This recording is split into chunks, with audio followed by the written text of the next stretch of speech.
Hi guys, my name is Andy. And I'm my husband's wife. Hello, I'm Mrs. H. Hi, welcome to our podcast, and we are just going to be talking some various issues, discussing various issues. It's so good to have you join us here today. Yeah, and just off the cuff, today, we've been married 5 years, and one of the earliest things in marriage, especially my wife, she would say to me, "Can we talk?" And I knew I'm in trouble. You're in trouble. Trouble is brewing. Yeah. But now, and I'm repented now. I think I'm good. Could we? How often? Oh, you were not a saint back Well, I then. don't know. Now you don't say it that often now. Well, maybe it comes in a different form because I could feel the tension when I said it. So now it's no longer as direct as it used to be. It's now a bit different. It's a subtle "can we talk?" Okay. So it doesn't come as "can we talk?" It can come in form of "are you busy? Wanted to ask something." And, okay. yeah. Yeah. So it's still there, but it's a bit different. Oh, okay. All right. So, because we always see memes here, even on social media, how at midnight when you hear can we talk, as a husband, you're supposed to be sweaty and because you're already in trouble. Yeah, So, and why is it that men don't like that phrase? Because with women, I think we are easy. When you say "can we talk," we are not thinking, "I did something," or maybe she's angry at me. We're always thinking, "Okay, we are talking." In its literal sense. literal sense, yeah. But you guys are thinking, "Oh my gosh, I did something." Yeah, I don't know. So it's always been scary. So can we talk? And Culprits. Yeah. What? Right. The guilty are always afraid. I'm not sure about that. But Yeah. So can we talk? I hope that is a very good conversation starter. So can we talk? And so welcome to each and every one of you. If you're joining us, and so to each and every one of you out there, can we talk? Yeah, can we talk? Yeah. It's going to be an interesting journey. Anyway, so something happened here. Speaking about can we talk? Yeah. So this guy, he comes home, and as he's coming home and they're discussing with his wife, and he's saying, "Wow, I had one of the most explosive conversations today," and he can't stop going on and on and on about the conversation that he had with this particular person. And he's just going on and on and on. Indirectly, the wife is not feeling things like, so is there something wrong with me? Is there a problem with how I speak to him? How is it that he's talking to this person? So I later got to find out that the guy says he's a sapiosexual. So how he's moved by the mind, moved by intellectual conversations. And so he comes home so happy, so excited. Yeah. And, the wife doesn't say it, but she has a face where she is now like, do I not stimulate him that way? Do I not engage with him? So why is he behaving the way that he is behaving? So what would you think about that? Would you get offended if I were to come home excited about having a conversation, or that is stimulating, quote and unquote, with somebody? And FYI, it was with a guy. It was with another guy. My first question was going to be, was it a male or a female? I think it changes everything because I now view it with a different eye. So I remember, maybe just to point out that it's good that we started our podcast on communication because one of our episodes with communication, because we believe so much in communication. I remember when we were still dating, we used to spend like hours and hours on the phone, and my mom would complain, So I'm just putting myself in that situation being the wife, and I'm thinking, he used to do this to me. He used to do this with me. We used to communicate so much and spend the whole night talking to each other, and now he's finding that same attraction elsewhere. So where am I missing it? Is there something that has changed between us? Where's the spark, as people would say? Are we losing the spark, or so I would start thinking that way and question myself. So would I be offended? Maybe not offended, but I would think about it. Like, I would question myself and think, so what's wrong? Yeah. Okay. Well, I don't know. So I don't know how the story ends, but I'm just here to be discussing about how we communicate. And so, would you expect me to come that excited? Would you expect me to share with you? If I mean, I had such a stimulating conversation, male or female. I mean, okay, share with us. What if it were female? How were you going to react had it been a female? Because I know who you are, and I know that you really enjoy good conversations. It would make me feel some type of way, and it would make me happy as well that you're finding that fulfillment. But the challenge would be what it means. Like, if it continues every day and it becomes like a thing that you are bringing a different story from the same lady every day, then it would become an issue. So talking about how good Manchester United is and all that, it's okay. Shout out Manchester United. And then if it becomes today it's menu, and then I had a good conversation with the same lady on women and whatnot. Then the next day, I had a good conversation. I'm like, surely you do work with a lot of people, and why is it the same lady? And what is that one thing that is drawing you to her? Could you not have that conversation with a different lady maybe tomorrow, or a guy at least, for us to know that it's really safe. So I think that's where I am. So you would approach me. I'm still basing it on communication, where the wife didn't say anything. She went into a mood.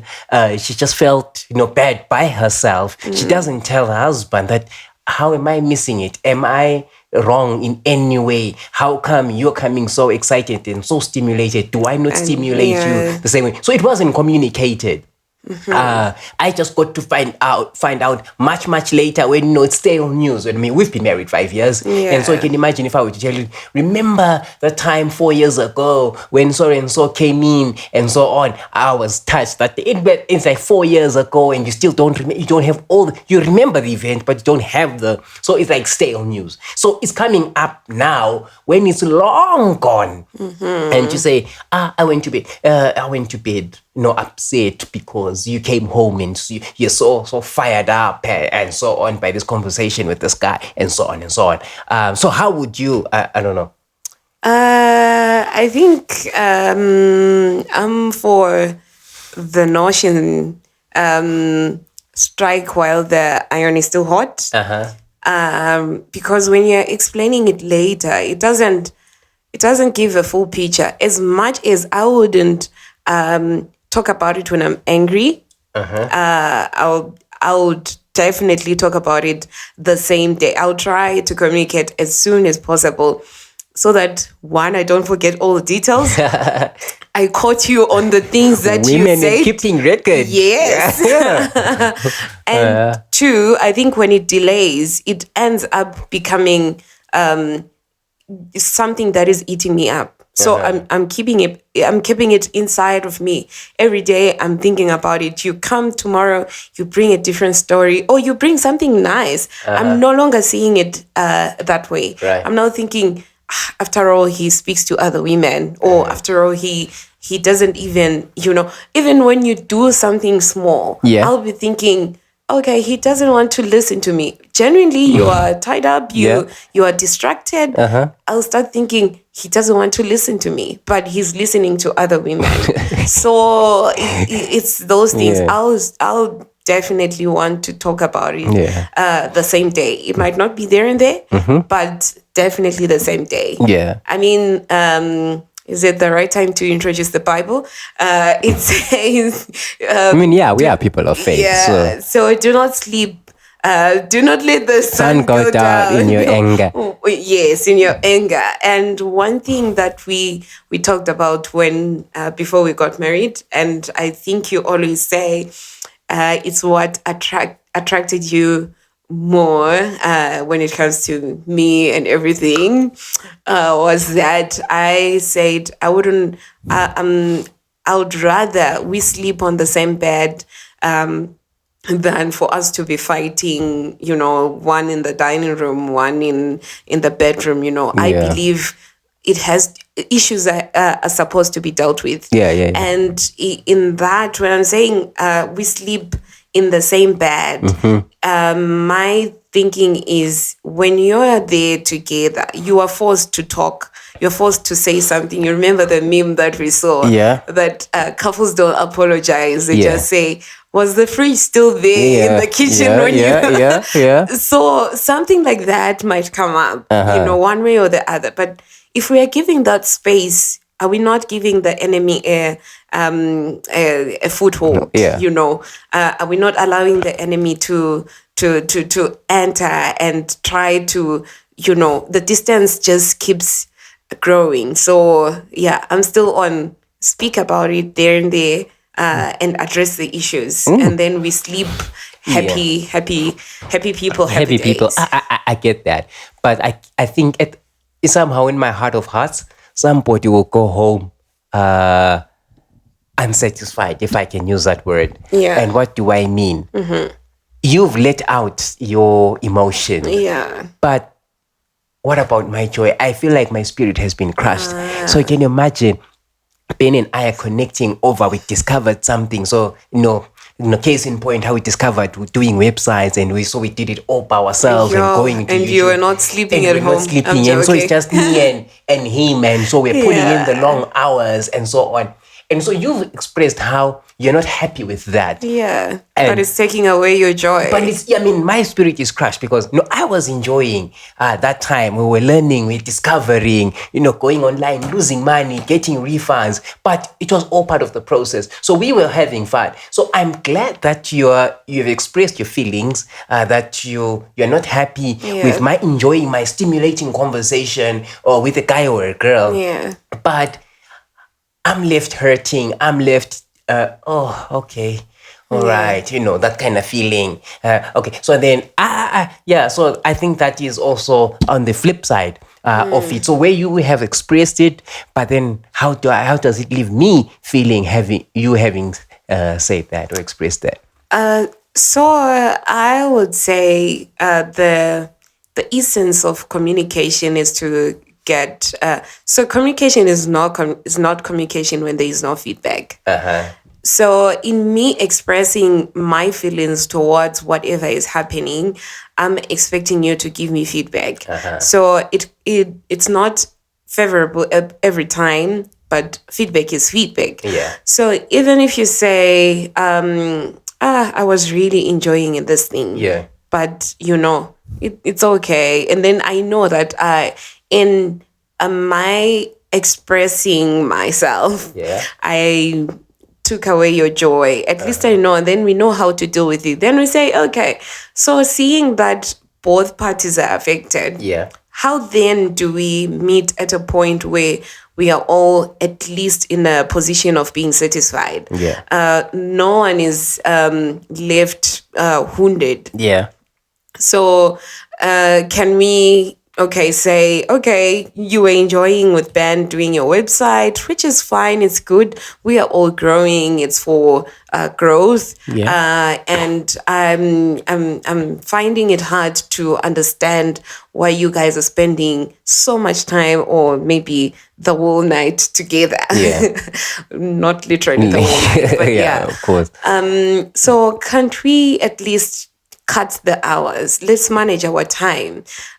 Start after your 9 to 5 from 5, and then maybe end at a godly hour, so that you can spend time with your family and your kids and, Yeah. your family and kids. Yeah, I get that. Now we'll speak to our producer, and hopefully we'll have space for comments, and people can then share their views with us. Just very briefly, another topic or another scenario where it's also another communication aspect, but this one is on the flip side. And so this happened, almost a true story. I'm just drawing lessons. It happened last week, 2 weeks ago, where this couple is watching a chick flick, rom-com, and so on. And so as they're doing so, or whatever the film was, the guy takes on he becomes a dad, as it were, helps out with the diaper changing and so on and so on. So this guy, while watching the chick flick, which he does not like, then says, I won't do that. As a guy, I don't see myself doing that. Now it's in reverse. Remember how the guy came home stimulated and having fun, and and so on. Now the lady is now hurting. Now say, but this guy, I would have expected, somehow the kid is yours at the end of the day. It's not babysitting. It's called parenting. Do your part as well. And somebody was left feeling a little bit weird. And so when expressions were expressed, where communication was expressed that time, and it now ended up going to comparison. And the discussion changed to say, are you comparing me to other men? So why don't you take those other men? Seems like they're better than I am. Clearly isn't. So you want that kind of guy? Go for that kind of guy. Sing I'm useless. And so it went down a different trail. I don't know. How would you deal with that? How would you communicate an issue like that? And especially now that it turns out to say, okay, so you think I'm a useless man, and so on and so on. Funny thing, yesterday, I saw a video on, I think it was a short on YouTube, if I'm not mistaken. But so the caption was the kind of a husband I thought I got married to, and the guy was fixing the car, the typical movie guys wearing a white vest, and the overall was tied on the waist, he was busy, and then the next thing he went to the lawn, and he was trimming the lawn, so, and then that sound came in, and the guy was falling asleep on the couch, and I wanted to send it to you. Then I thought, maybe I'll offend someone, but anyways, I think communication, effective communication, one more time. I know I spoke about feedback. And this one is on being mindful of what you say, or how you communicate. I can come to you and say, please change the diaper. I don't think you would mind. But when I come to you and say, I saw this guy changing the diaper, and he didn't even mind. He was doing it so well. Other men are doing so well. Yes. That changes everything. Yes. So you are a different person. I can't compare you to the guy next door. But if I see something nice that I think maybe we should talk about at home, or when I'm overwhelmed. Yeah. Because it's not like everything that I have to suggest at home has to come from next door. You, like I said, we are different people. You are different altogether. You're good at some other things, and maybe changing the diaper is not really your forte. Yeah. So I have to find ways of communicating and probably teaching you. I remember at some point we were sharing about our baby, and we were talking about how when she got a new doll, she started, the mommy instinct kicked in, and she started running. When you say, oh, the baby is crying, which is something that babies that are boys would not do. I was saying, I remember, so there was a day when we were all adjusting. We had a small baby, and I woke you up in the morning. I was like, today's your turn to change the diaper, and I was expecting you to step in. Truth is, I was overwhelmed, but the way I did it was not okay. So my point is, how we communicate has to be essential. At times, you don't necessarily have to point out the next person's weakness. You have to help them to see how, maybe assist them in how you expect them to step in if they can. And if they can't, they can't. They genuinely can't. I can't expect you to be changing oils and all that in the car, because it's not what you're gifted in. I can ask you nicely to get my car serviced and all. So it's how we communicate that is oftenly a deal breaker.